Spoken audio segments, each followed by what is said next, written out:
প্রশিক্ষণ শেষ করে পুলিশের পোশাকের পরিবর্তে হাতে পেয়েছেন অব্যাহতিপত্র। যোগদানের পরিবর্তে অবস্থান নিতে হয়েছে সচিবালয়ের সামনে।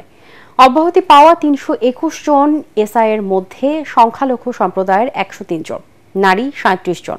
শৃঙ্খলা ভঙ্গের দায় চাপালেও তা অস্বীকার করে চাকরিতে পুনর্বহালের দাবি তাদের।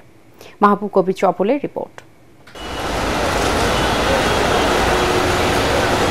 যারা পরিবারের বোঝা কমানোর স্বপ্ন দেখিয়েছিলেন তারা এখন পরিবারের বোঝা।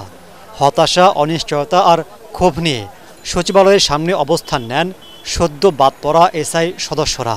আমার কাছে মনে হচ্ছে এর থেকে মৃত্যু ভালো ছিল, কারণ আমি রাস্তায় কখনো বসবো এটা কখনো আমি ভাবি নাই।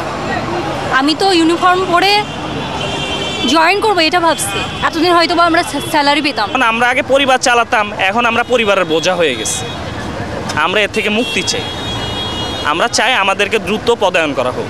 ১১২ বছরে পুলিশের ইতিহাসে এরকম নাই যে এই শৃঙ্খলার কারণে চাকরিচ্যুত করা হয়। এসআই পদে সুপারিশপ্রাপ্ত হয়ে সারদা পুলিশ একাডেমিতে প্রশিক্ষণ নেন ৮২৩ জন, কিন্তু সরকার পরিবর্তনে বদলে যায় অনেকের ভাগ্য।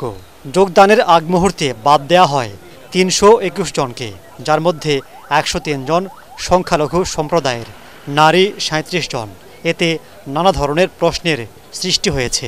আমরা ১৭২ জন সংখ্যালঘু ছিলাম, হিন্দু বৌদ্ধ খ্রিস্টান, আর আমাদেরকে বাদ দিয়েছে ১০৩ জনকে। দেখেন, আমি রাজশাহী বিশ্ববিদ্যালয়ে পড়াশোনা করছি। আমি তো আর হচ্ছে যে আমি তো মেধার জন্য আমার চাকরিটা পেয়েছি। আমার ফিটনেস ছিল, ঠিক ছিল। আমি মেডিকেলে পাস করছি। ৫৮টা মেয়ের মধ্যে আপনার ৩৭টা মেয়ে বাইরে। তো এটা দেশের জন্য একটা বিরাট, পুরো নারী জাতির জন্য একটা বিরাট প্রশ্ন। কেউ এই ডিফেন্সেও আসতে চাইবে না, যেটা সত্যি কথা। আর আমাদের যে কি অমানসিক ট্রেনিং দেওয়া হয়, কি ধরনের মানসিক শারীরিক পরিশ্রম করানো হয়, একটা মেয়ের শরীরে এটা অ্যাবজর্ব করে না ভাইয়া। আমাদের অ্যাডাপ্টেশন পাওয়ার লো হয়ে যায়, বাট এরপরেও আমরা কিন্তু টিকে ছিলাম সেখানে। ১ বছরের প্রশিক্ষণ শেষ হলেও বাকি ৫-৬ এসআইকেও নিয়োগ দেয়নি সরকার। আতঙ্কে আছেন তারাও। এসব বৈষম্য দূর করতে সরকারের প্রতি আহ্বান জানান ভুক্তভোগীরা।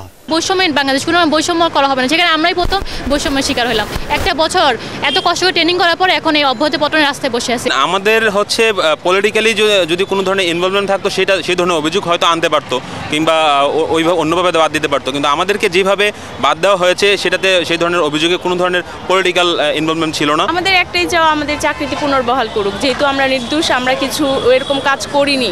এসব বিষয়ে স্বরাষ্ট্র উপদেষ্টার বক্তব্য পাওয়া যায়নি। কথা বলতে রাজি হননি স্বরাষ্ট্র সচিবও। মাহবুব কবির চপল, এটিএন বাংলা, ঢাকা।